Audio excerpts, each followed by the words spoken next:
The hair is looking beautiful this morning, isn't it? I tried writing this review without spoilers. Didn't work, so consider this your spoiler warning. And I would really advise not getting this episode spoiled. So leave social media, leave YouTube, go watch the episode and come back. Please. So I find it really funny that of every single Marvel show, this is the one that nailed the finale. Yes, I said that right. She-Hulk nailed the finale. Now, did not nail it to the level of Loki. That's a fucking incredible finale. But this finale is the perfect finale for this show. As we saw last episode, Jen got kind of screwed over by intelligentsia, and by screwed over I mean lost her job, her house, pretty much all of her standing. She can't turn into She-Hulk anymore. Life sucks, and as Jen says, is this what you all wanted? And so at the start of this, she's trying to figure out who exactly Hulk King is, who screwed her over, and she's like, I'm gonna sue them. And Nikki doesn't agree with that, but it is what it is. Jen wants to do it the Jen way, not the She-Hulk way. The episode starts off strong. It feels like just more She-Hulk, more of what we're used to, but with a sense of finality, which I was digging because I've liked the vibe of the show. So I'm like, oh, if they just keep that vibe up for this episode, should work. But then there's the part where it starts to all fall apart. It's when they all come into the intelligentsia meeting and everything is going wrong. People are popping in. Hulk comes in from space. Titania comes in. Todd turns into a Hulk. It's all going nuts. And right when it goes off the rails, the main conflict goes from whatever the hell is happening to Jen, instead of having to save the day, having to save her show. I do not know much about She-Hulk outside of this show. I knew she could break the fourth wall, and I knew that she slept with a lot of dudes. And I was familiar with the comic panel where she walks out of the page. I mean, I know she does it multiple times, but like the one I think of is this one of her walking out of the page to talk to the writers. Now, I did not expect them to actually do that. So it goes back to the Disney Plus screen. And for a second, you're like, did it just crash? What happened? And then She-Hulk punches out of the She-Hulk thing and jumps into Shang-Chi, the assembled episode of Shang-Chi, because it's the only way for her to get into the writer's room to talk to the writers of the show and tell them they're ruining it. So she talks to them and says she demands to talk to Kevin, and we see her rampage through the Marvel offices, taking out security guards. It's so funny. There's one guy, she hits him, throws him into the wall, then grabs his head and holds it up to the retinal scanner.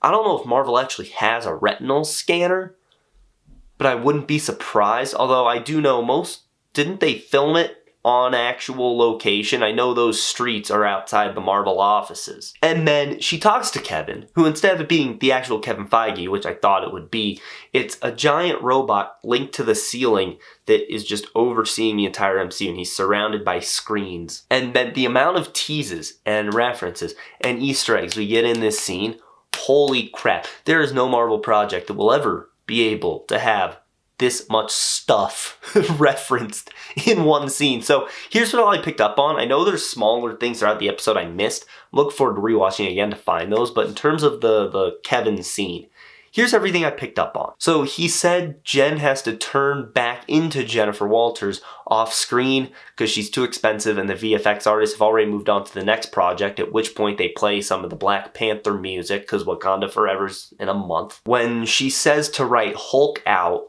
they say, we can't do that, we need to know what he's up to, and she says save it for the movie. Tease to the World War Hulk movie, everyone thinks is happening. We do end up seeing Hulk again, which I'll get to later.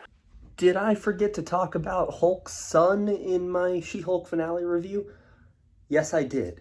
But it ended up being smart because I think it might just be better to make my own video on him and the possibilities of what they can do with this character going forward, and that World War Hulk, that movie, it's rumored. So I'll be talking about that in a few days. So that's why I don't actually circle back to Scar in this video like I said I would. And then when she was in the writer's room, one of the writers said in season 2, I don't know if we're getting to season 2, but if that's the tease for season 2, it's absolutely genius. And then there was the bait and switch kind of, where Kevin said, see you on the big screen, but then said, just kidding, although we're going to see her in Avengers. She might be in Captain America New World Order. Kind of hope she is, because I really like this character. And then the last thing that was thrown in there, it felt shoehorned in at first, but it was Daredevil. But it makes sense when you think about it, because she just put Daredevil in there for her own personal gain. She said it would make her happier to see Matt Murdock again. Hint, hint, wink, wink, nudge, nudge. And because they hadn't written anything for him in that episode, he literally has to come out of nowhere. So he just kind of falls from the sky. And he's like, I'm here, but everything already happened. Now, as for what she changed. Now, the episode was going to fall apart. So everything that was in there is Abomination's the guest speaker at the Intelligentsia meeting that Pug and Nikki are infiltrating. And Todd is Hulk King. And then Bruce drops down from the sky to fight Abomination, because Abomination is holding Jen to get her out of the way of all the violence that's going down, and Hulk doesn't realize that, so he thinks he's hurting Jen. And then Titania comes through the wall and just stays there. We see her again at the end of the episode. And yeah, so Jen's saying, seriously? This is what's happening? And I'm acknowledging it doesn't make it good. It just acknowledges the fact that the writing sucks. But thankfully, that was the point, was for her to acknowledge the writing sucks and then rewrite it to be better. I cannot compliment enough how genius it was to have She-Hulk save the day, not by literally saving the day, but by having to save it in a meta sense so that the show didn't end up being bad. That's so perfect, and it sets it apart from every other Disney Plus Marvel finale. Well, Disney Plus finale in general, but of all the Marvel stuff, it makes it completely unique. We won't get one like this in anything else. So my only two issues is that, one, things happen out of nowhere. Even after Jen fixes it, there's one thing that still happens out of nowhere, and that's Titania just being there. She just shows up, and she's there at the end. Jen doesn't do anything about Titania. So I'm like, what are you doing here? Haven't you gone to jail 18 times? And that, other than that, certain twists with characters aren't shocking at all, because everyone saw them coming. Even if you didn't read the massive amount of leaks that came out about this show, you really could have deduced all this stuff from episode 2 or 3, that Todd was a bad guy and Hulk was going to get his kid. I knew that 8 weeks ago. And then in terms of Abomination, he's really not in this for a purpose. And this is something I'll talk about when I do the full series or season review, whatever they're calling this one, in a few days, whenever I get a chance, because I won't this weekend. But whenever I get around to that, I'm going to talk about Abomination and what he brings to this show. And this episode really shows it, because at the end of this episode, he just goes back to prison and Wong breaks him out, which is the exact same thing we've already seen from Abomination. So his story, I guess, just brought him back to where he started. Kind of bothers me that you didn't get anything to do in the finale besides that. You have a great character and a great actor, give him something to do, but they didn't.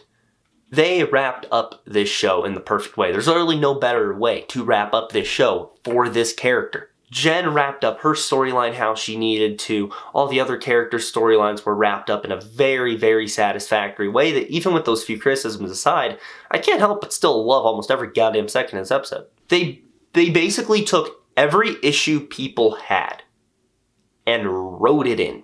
It's like they knew people were going to have these issues. And so I guess it feels like it kind of redeems the bad writing of the show for She-Hulk to say, hold on, the writing sucks, I have to fix it. So ain't that cool? The only reason this episode's not better than the Daredevil episode, the reason that episode's still the best, is because of the emotional response to that episode. I'm not just referring to Daredevil, I'm referring to, in general, the character work they do for Jennifer Walters in episode 8 is second to none. This episode cannot top it. So this episode is great and does character stuff in a different way, but it cannot top what they did in the previous episode. So it's not quite the best, but it's pretty friggin' close. Anyway, finale's incredible. It saved the show. It took it from a kind of forgettable show I had fun with to a very solid thing that, granted, still not perfect, still probably closer to the bottom of my show rankings, but it definitely made me want to rewatch it. and find some of those things I missed the first time. And I know there's going to be a show I rewatch whenever I just want something light to watch, because that's what this is. You can fire up any of these episodes and get the same feeling, which is what they were going for, and I'm glad that they found a way to finally bring it home after they were starting to drop. Last thing before I go, imagine her and Deadpool on a team up of just breaking the fourth wall together. Give it to me. Alright guys, what did you think of the finale of She-Hulk Attorney at Law? Let me know your thoughts on that, as well as my review down in the comments below. Also leave a like on this video, subscribe, click on the bell icon to receive all notifications from the MCH. That's going to be it. Have a great day, guys.